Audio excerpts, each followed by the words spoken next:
Hello, lucky Srinivas కిచెన్కి స్వాగతం అండి. ఇప్పుడు మీకు నేను పెసరగట్టు చూపిస్తున్నానండి. పెసరగట్టు చక్కగా చలవ అన్నమాట. వేడి చేసింది అనుకోండి, ఎక్కువ నిన్న ఆదివారం కదా, కాస్త కూరల గీరలో వేడి చేసింది. అందుకని ఈరోజు చక్కగా నేను పెసరగట్టు చూపిస్తున్నాను. పెసరగట్టు చేస్తున్నాను. ఈ పెసరగట్టు మీకు అందరికీ తెలిసిందేలేండి, కొత్తగా నేను చేసేది ఏమీ లేదు. కాకపోతే తెలియని వాళ్ళ కోసం చూపిస్తున్నాను అంతే. చాలా టేస్టీగా ఉంటుందండి పెసరకట్టు. చక్కగా చల్లవ కూడా ఏమీ లేదండి. ఇవ్వండి, చిన్న గ్లాసుడి పెసరపప్పు తీసుకున్నాను. ఇది వేయించి కొంచెం కమ్మడి వాసన వచ్చేంత వరకు వేయించి వేగిపోయిందండి. వాటర్ పోసుకొని చక్కగా ఈ పప్పు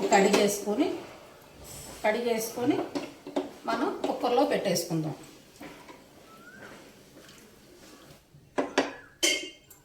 పప్పు కడిగేసి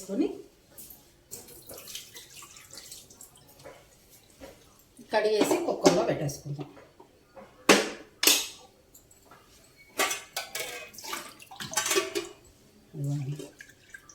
కుక్కర్లో ఒక్క విజిల్ వచ్చే వరకు ఉడకబెట్టుకుందామండి. ఒక్క విజిల్ వస్తే చాలు, తర్వాత మళ్ళీ చూపిస్తాను. ఇదిగోనండి, పెసరపప్పు చక్కగా ఉడికిపోయింది చక్కగా మెత్తగా. ఇందులోకి కొంచెం ఉప్పు వేసుకొని, మనకు రుచికి సరిపడా ఉప్పు వేసుకొని చక్కగా మెదిపేసి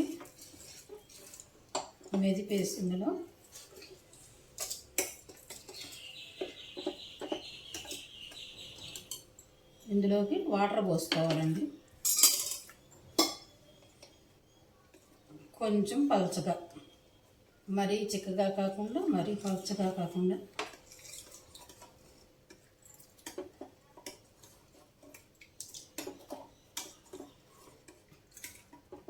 ఇలా ఉంటే సరిపోతుందండి.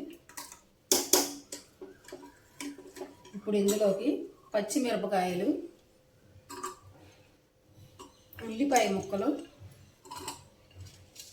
కొంచెం అల్లం ముక్కలు వేసుకోవాలండి. అల్లం ముక్కలు మనం తినేటప్పుడు చక్కగా పంటికి తగులుతూ ఉంటే చాలా చాలా టేస్టీ అన్నమాట. వెల్లుల్లిపాయలు ఒలిసిన రెమ్మలు,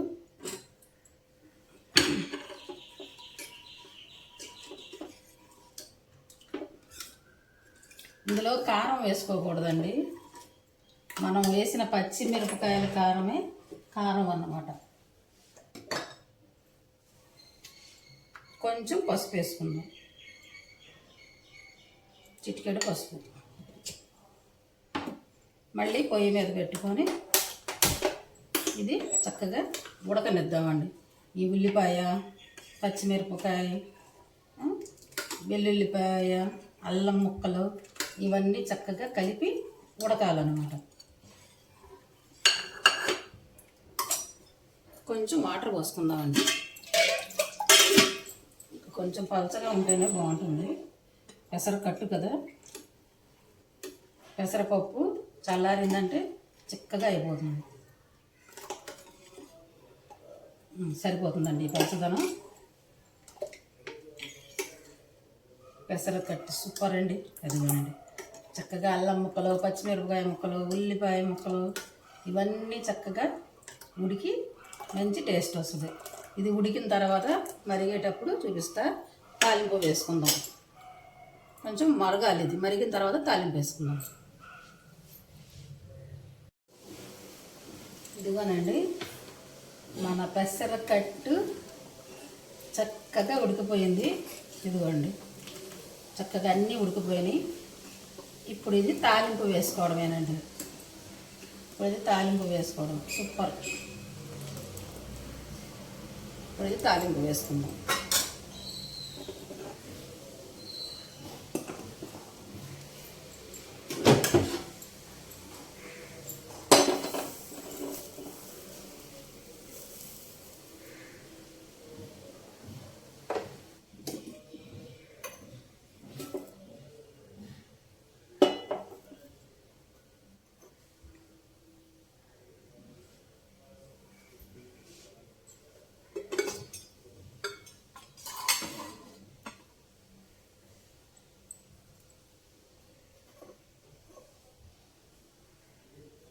ఆయిల్ వేసుకొని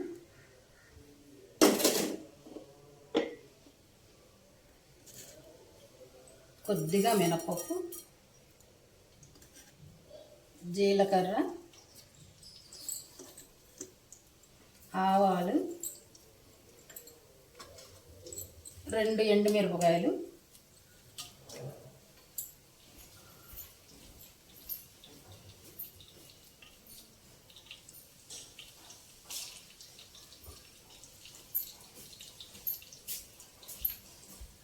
కొంచెం కరివేపాకు,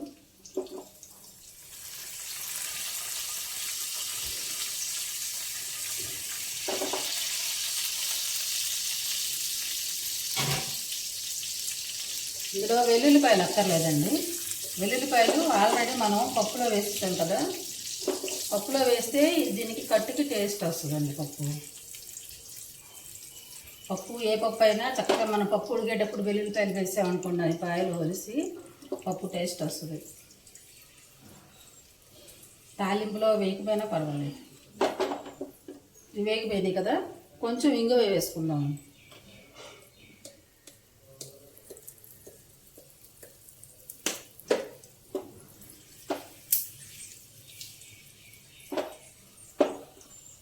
ఈ పప్పు తాలింపు వేసేసుకుందాం. సూపర్ అండి.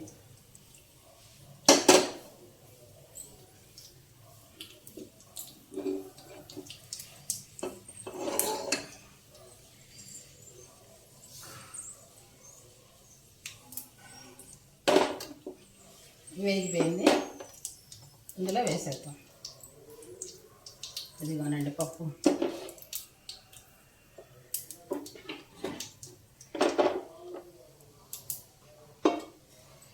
ఇదిగోనండి పప్పు.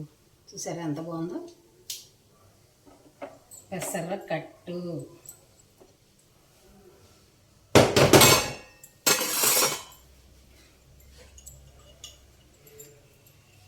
తాలింపు.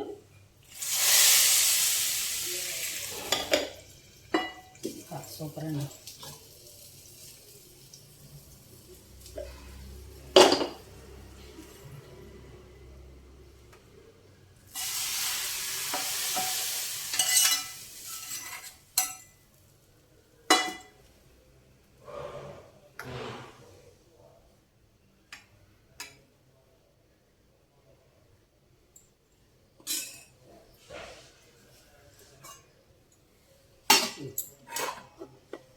ఇదిగోనండి మన పెసర కట్టు రెడీ. చూసారా ఎంత బాగుందో, ఎంత చక్కగా ఉందో, ఎంత కలర్ఫుల్గా ఉందో. పెసర కట్టు, వేడిని తగ్గించే పెసరకట్టు, హెల్దీ పెసరకట్టు. కమ్మగా ఉంటుందండి పెసరకట్టు. చక్కగా నచ్చితే మీరు కూడా ఇలా చేసుకోండి. Thank you.